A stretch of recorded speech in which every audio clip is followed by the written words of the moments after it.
আজকের চাকরির খবর সন্ধানে প্রত্যেককে স্বাগত জানাই। আজকের জব নোটিফিকেশনটি আমরা নিয়ে এসেছি ত্রিপুরার মধ্যে একটি স্কুল থেকে, এবং সেখানে কিন্তু আপনারা যারাই অষ্টম শ্রেণী পাস আছেন আপনারা কিন্তু এখানে আবেদন করতে পারবেন। এবং এখানে কিন্তু ত্রিপুরার প্রত্যেকটি জেলা থেকে আপনারা আবেদন করতে পারবেন, এবং আপনাদের আবেদনপত্র জমা নেবার সময় কিন্তু শুরু হয়ে গেছে আজকে থেকে। ঠিক আছে, আমি আবারও বলে রাখছি, আবেদনপত্র জমা নেবার সময় কিন্তু শুরু হয়ে গেছে আজকে থেকে। এবং বয়স সীমা হচ্ছে 18 থেকে 42 বছর বয়স পর্যন্ত।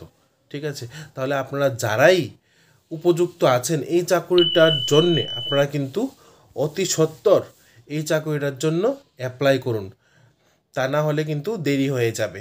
চলুন আমরা বিস্তারিত আলোচনা করে নেব কিভাবে আপনাদের অ্যাপ্লাই করতে হবে, এবং তার মধ্যে কি কি পোস্ট আছে, আপনাদের স্যালারি কত থাকবে, আপনাদের পোস্টিং কোথায় হবে, এবং আরও অন্যান্য বিভিন্ন গুরুত্বপূর্ণ তথ্য।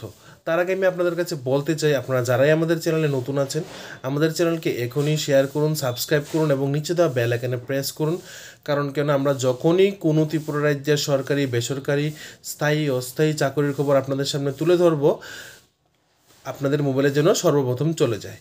চলুন দেরি না করে শুরু করি আজকের চাকরির খবরটি। আজকের নোটিফিকেশনটি আমরা নিয়ে এসেছি মধুপুর এইচএস স্কুল থেকে, এবং এই স্কুলটি কিন্তু বিশালগড় সিপাহীজলা ডিস্ট্রিক্টের আন্ডারে অবস্থিত। এবং এখানে কিন্তু আপনাদের ওয়াকিং ইন্টারভিউর মাধ্যমে রিক্রুট করা হবে। এর জন্য আপনাদের কিন্তু কোনো ধরনের লিখিত পরীক্ষা নেওয়া হবে না, এবং আপনাদের ওয়াকিং ইন্টারভিউর ডেট হচ্ছে 14 মে সকাল 11:30। ঠিক আছে, স্থান হচ্ছে মধুপুর এইচএস স্কুল। ঠিক আছে, এবং আপনাদের কিন্তু এখানে পিওরলি কন্ট্রাকচুয়াল বেসিস কিন্তু আপনাদের নিয়োগ করা হবে।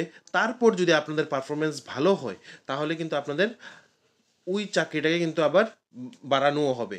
এটা কিন্তু এখানে মেনশন করা নেই, কিন্তু আপনাদের পারফরমেন্সের উপর নির্ভর করবে পরবর্তী চাকরিটা। ঠিক আছে, এবং এখানে আমরা আলোচনা করছি এখন কোন কোন পোস্ট, এজ লিমিট এবং কয়টা পোস্ট এবং স্যালারি কত থাকবে। প্রথম পোস্টটি হচ্ছে ইনস্ট্রাক্টর অফ থিয়েটার অথবা ড্রামা ইনস্ট্রাক্টর নিয়োগ করা হবে। পোস্ট সংখ্যা হচ্ছে একটি। এজ লিমিট থাকছে 18 থেকে 42 বছর বয়স পর্যন্ত, এবং এজ রিল্যাক্সেশন থাকছে 5 বছরের SC ST physical handicap category ক্যান্ডিডেটদের জন্য। এবং এখানে এডুকেশনাল কোয়ালিফিকেশন থাকতে হবে অ্যাটলিস্ট ব্যাচেলার ডিগ্রি অথবা diploma in theatre arts from any recognise university or institution.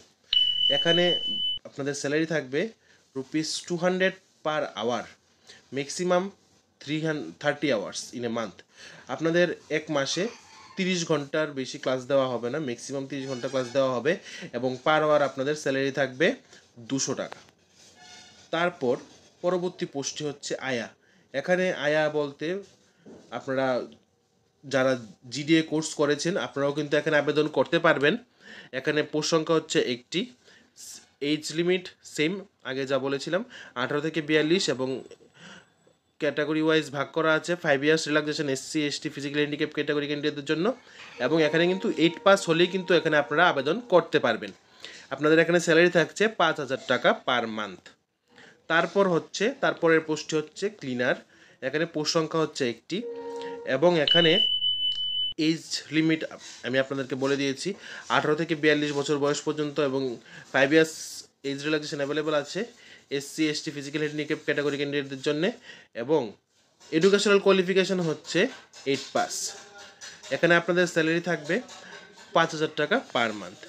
তারপর হচ্ছে গেটকিপার ওরা চাইছে একটি মাত্র পোস্ট, এজ লিমিট সেম আগের মতোই, এবং এখানে স্যালারি কোয়ালিফিকেশন হচ্ছে 8 পাস, স্যালারি থাকবে 5,000 টাকা পার মান্থ। এবং লাস্ট হচ্ছে নাইট গার্ড। এখানে নাইট গার্ড চাইছে তারা 2 জন, স্যালারি থাকছে সেম 5,000 টাকা পার মান্থ। এইজ হচ্ছে 18 থেকে 42 বছর বয়স পর্যন্ত, 5 বছরের রিল্যাক্সেশন আছে SC ST physically handicap category ক্যান্ডিডেটদের জন্য, এবং এডুকেশনাল কোয়ালিফিকেশন এখানে হচ্ছে 8 পাস। তারপর এখানে আমরা একটু গুরুত্বপূর্ণ important general terms and condition এখানে আমি আপনাদের সামনে আলোচনা করছি। আপনারা এখানে যারাই আবেদন করবেন আপনাদের বায়োডাটা একটি প্রিন্ট পেপারের সাথে নেসেসারি ডকুমেন্টগুলি জমা দিতে হবে 5 মে থেকে 13 মের মধ্যে, সকাল 11টা থেকে 3টার মধ্যে, ওয়ার্কিং ডেজ যেদিন সেই দিনগুলিতে আপনাদের জমা দিতে হবে। বন্ধের দিনগুলিতে জমা দিতে গেলে কিন্তু হবে না। বন্ধের দিন এবং রবিবার ছাড়া আপনারা 5 মে থেকে 13 মের মধ্যে আপনারা জমা দিবেন। আপনাদের কোনো ধরনের টিএ অথবা ডিএ দেওয়া হবে না ইন্টারভিউতে আসার জন্য। তারপর এখানে আপনাদের কিন্তু ওয়াকিং ইন্টারভিউর মাধ্যমে নিয়োগ করা হবে। আপনাদের ইন্টারভিউ যে কোনো কারণে পোস্টপোন অথবা ক্যান্সেলও হতে পারে। তারপর আরেকটি গুরুত্বপূর্ণ ইম্পর্টেন্ট ইনফরমেশন হচ্ছে, আপনারা আপনাদের অরিজিনাল ডকুমেন্ট ইন্টারভিউর দিন কিন্তু নিয়ে আসবেন। ঠিক আছে, আপনাদের যেদিন ওয়াকিং ইন্টারভিউ হবে সেদিন কিন্তু আপনাদের ইন্টারভিউতে আপনাদের অরিজিনাল ডকুমেন্ট এবং আপনাদের যদি এক্সপিরিয়েন্স সার্টিফিকেট থাকে এগুলি কিন্তু আপনারা নিয়ে আসবেন। ঠিক আছে, তাহলে এতটুকুই। আপনাদের প্রত্যেককে বেস্ট অফ লাক, আপনারা যারাই আবেদন করবেন। আর আমি চাইবো আপনাদের কাছে আপনারা আমাদের চ্যানেলকে এখনই সাবস্ক্রাইব করুন এবং নিচে বেল আইকনে প্রেস করুন, কারণ আমরা অনেক কষ্ট করে আপনাদের জন্য এই চাকরির নোটিফিকেশনগুলি তৈরি করি যেন আপনারা একটি সরকারি চাকরি পান। চলুন, আজকের জন্য এতটুকুই। সবাই ভালো থাকুন, সুস্থ থাকুন।